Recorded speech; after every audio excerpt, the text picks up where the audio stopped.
Taste the Daily. அக்கால கல்வெட்டுகளில் எழுதப்பட்ட வட்டெழுத்துகளையும் தமிழ் பிராமி எழுத்துகளையும் சரளமாக எழுதி படிக்கிறார் 9 வயது சிறுமி. எப்படி இவருக்கு சாத்தியமானது என்று இந்த தொகுப்பில் பார்க்கலாம். இதுவரை கண்டறியப்பட்ட எழுத்துக்களில் பழமையானது அசோகன் பிராமி என்கிறார்கள் வரலாற்று ஆய்வாளர்கள். அந்த காலகட்டத்தை ஒத்து அறியப்பட்ட தமிழ் எழுத்து தமிழ் பிராமி என்று அழைக்கப்படுகிறது. இந்த எழுத்துக்களை தெளிவாக படிக்கிறாள் மகதி.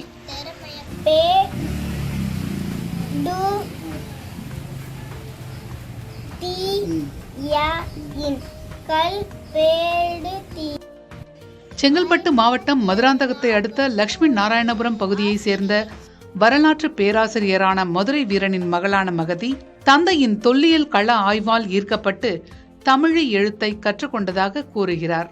அப்பா 6 days அங்கே ட்ரைனிங் போனாரு. நான் 6 days முடிச்சுட்டு வீட்டுக்கு வரும்போது நான் எங்க அப்பா கேட்டேன், நேது எழுதுற டாடி அப்படின்ட்டு. எங்க அப்பா சொன்னாரு இது மாதிரி தமிழ் எழுத்து வட்டு எழுத்துன்னு.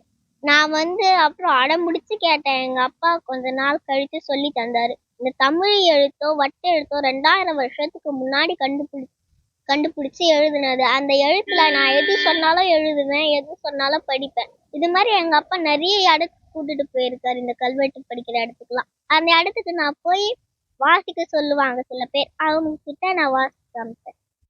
தான் படித்த கல்வெட்டு எழுத்துக்களை மகளுக்கும் கற்றுக் கொடுத்ததாக கூறும் வரலாற்று பேராசிரியர் மதுரை வீரன் தனது மகளின் திறமையை மேலும் வளர்த்தெடுக்க போவதாக கூறுகிறார். என்ன பண்ணாங்க அப்படின்னா, உடனே கத்துக்கிட்டாங்க தமிழ் எழுத்தை.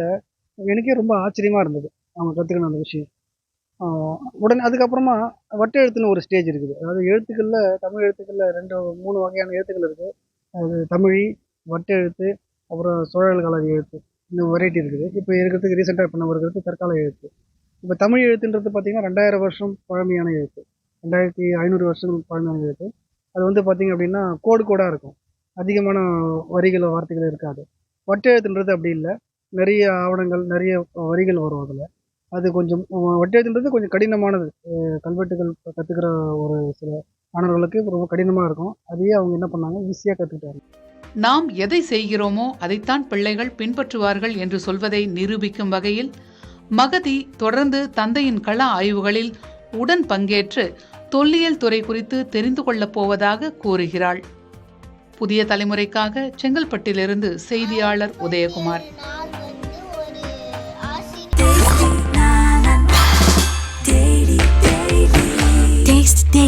Taste the Daily.